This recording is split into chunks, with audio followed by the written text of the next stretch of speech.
avez-vous des informations sur l'état d'occupation de la voie devant?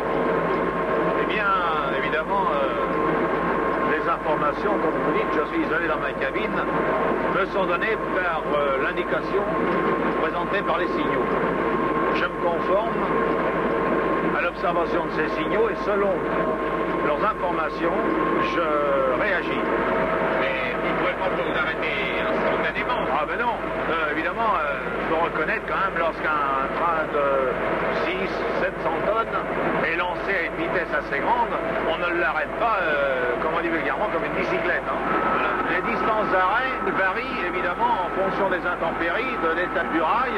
Ces distances, on peut les trouver à peu près entre 1200 et 1500 mètres. Vous devez bien comprendre que systématiquement, je ne peux pas tomber sur un signal fermé. Je ne peux pas m'arrêter immédiatement. Il faut que je sois averti.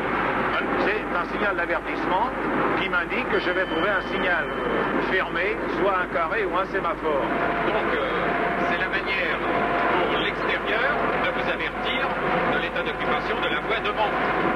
Exactement. Alors, lorsque c'est un obstacle ou lorsqu'il y a quelque chose d'anormal, on me fait bloquer les signaux par les gares, et comme nous sommes ici en bloc automatique, c'est le train lui-même qui assure sa protection.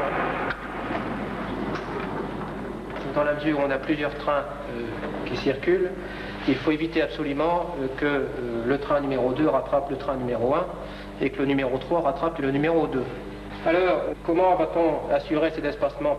Eh bien, sur une ligne, on va couper cette ligne en plusieurs cantons.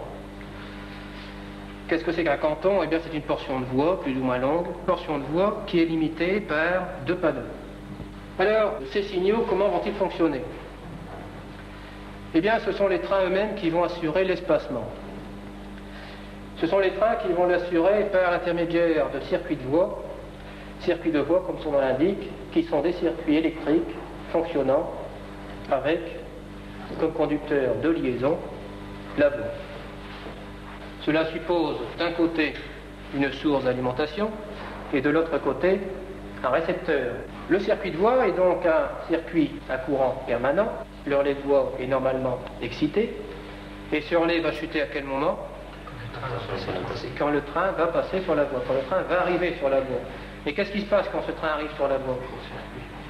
Il y a effectivement court-circuit, et on peut le vérifier. Lorsque l'essieu arrive sur la voie, on court-circuite les 2 rails et on transforme l'indication. La circulation, qui est dans ce canton ici, est protégée. En effet, si un deuxième train se présentait devant ce panneau, ce train va s'arrêter. Hein? Lorsque je libère le canton numéro 1, qu'est-ce que vous constatez là-bas? On a un feu jaune. Effectivement, le feu jaune est un signal d'avertissement et il annonce le sémaphore présenté à ce panneau. Lorsque je vais libérer le canton numéro 2, sémaphore de protection du canton numéro 3, avertissement m'annonçant le sémaphore, et je trouve ici le feu de voie libre.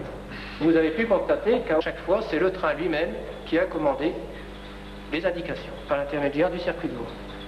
J'aimerais que vous me donniez maintenant, en résumé, les avantages